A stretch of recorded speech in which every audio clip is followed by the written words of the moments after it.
नमस्कार जय जगन्नाथ मु दीप्ति स्वागत करुछि मोर आउ एक वीडियो रे। आज भिडियोटी पुणी थे नहीं आसी आपण मानक सुभद्रा योजनार किछि नुआ अपडेट उपरे।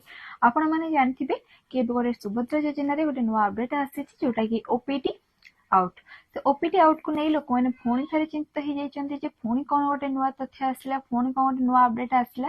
तो व्यस्त हबारे किछि नाही देखंतु जे माने भूल तथ्य देइछन्ति किंबा सुभद्रा योजना पाइबा पई योग्य नुहय से माने अप्लाई करिसेंति से माने चाहिए ओपीटी आउट करिकी तांको तथ्यटी को सुभद्रा योजना रे से माने काढी परिबे बा रिजेक्ट करि परिबे। तो एथिपई ओपीटी आउट गोटे अपडेट आसी तो एथिरे समस्तर काम किछि नै आपण माने चाहिए करि परिबे न चाहिए करिबेनी कारण जो माने पाइबे नाही से मानकर ऑटोमेटिक फॉर्म रे रिजेक्ट हे जिवो।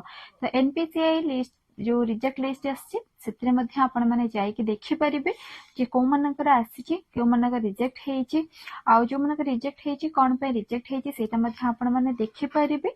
तापरे आपणकर देखंतु ऑफलाइन प्रक्रिया मध्य आरंभ हे गेलानी।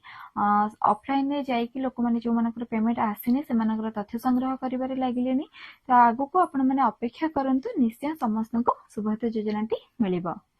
आपण माने जो माने कहउचंती कि आपनकर अंडर प्रोसेस रा अछि किंबा पेंडिंग अछि तो आपण माने अपेक्षा करिया पे पड़िबो जेहेतु एटा सरकार को तरफ रो होउची तो टिके टाइम लागुची एवं यार प्रोसेस मध्ये बहुत लेट हेलानी। मो जो कहउची कि अपेक्षा करिया पे लोक माने बहुत व्यस्त हो जाउचंती मु जानि छी किंतु कोन करिया पे पड़िबो जेहेतु हम अप्लाई करछे तो जहां भी गवर्नमेंट रो प्रोसेस रहउची से हिसाब रे हमकु जिबा पे पड़िबो। तो आपण माने व्यस्त होंदुनी जेहेतु हमर ऑनलाइन प्रक्रिया चली छी ता सहित मध्ये हमर ऑफलाइन प्रक्रिया आरंभ हे गलानी। तो आशा करछि समस्त को आपनकर सुभद्रा योजनाटी आपण माने पाई परिबे। तो जदि वीडियोटी भल लागे निश्चय लाइक कमेंट शेयर करंतु चैनल को सब्सक्राइब करंतु एवं साइड थिया बेल आइकन को प्रेस करंतु जहा फल रे मोर समस्त वीडियो नोटिफिकेशन सर्वप्रथम आपण मानक पखरे पहुंची परिबो। तो राहिली जय जगन्नाथ।